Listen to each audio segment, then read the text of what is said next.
ప్రతి ఒక్క యాక్టర్‌కి ఇలాంటి ఒక సినిమా చాలా ఇంపార్టెంట్ అండి. అండ్ అంటే శ్రీనివాస్ గారు ఇప్పుడు మాట్లాడారు. అంటే ఆయన ఆయన మామూలుగా మాట్లాడితేనే ఎంతో ఇన్ఫర్మేషన్ ఇచ్చేసారు. సో, ఈ సినిమాలో కూడా చాలా ఇలాంటి ఒక ఇన్ఫర్మేషన్ చాలా, చాలా, చాలా ఉన్నాయి. అండ్ దాంతో పాటు యాక్టర్స్‌కి ఎందుకు ఇంపార్టెంట్ అంటున్నానంటే ఆహ్, అంటే ఒక ఎంతో ఎక్స్‌పోజర్ కూడా వచ్చిందనమాట నాకు. నాకు పర్సనల్‌గా. అంటే చాలా వేరియేషన్స్ చూపించడానికి వచ్చింది నాకు.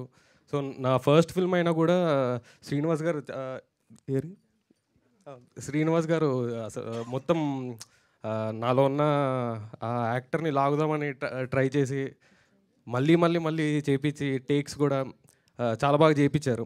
సో, దాంతో పాటు నాకు ఆహ్, ఎంతోమంది మంచి ఆర్టిస్ట్‌తో వర్క్ చేసే ఛాన్స్ దొరికింది. మెయిన్ అనన్య. తను షీస్ ఎ బ్రిలియంట్ పర్ఫార్మర్. అంటే పెద్ద పెద్ద డైలాగులని ఒకేసారి చదివి వెంటనే చెప్పేస్తారనమాట. So, it's it's it's really amazing. దాంతోపాటు లక్ష్మణ్ మీసాల గారితో వర్క్ చేసే ఛాన్స్ దొరికింది. అలానే మనోజ్ అండ్ భువన్ గారు అండ్ ఇంకా ఎంతోమంది 'టెంపర్ వంశీ' గారితో కూడా వర్క్ చేసే ఛాన్స్ దొరికింది. So, I'm really happy. Cinema కూడా చాలా బాగా వచ్చింది. సో, మార్చ్ 15th రోజు తప్పకుండా మిస్ అవ్వకుండా చూడండి.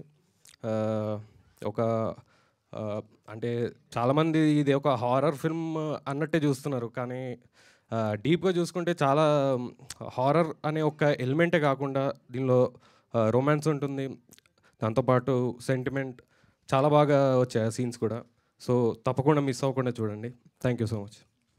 థ్యాంక్ యూ అండి. Thank you so much. And ఇప్పుడు మురళి గారు, మురళి గారు ఎక్కడున్నారు?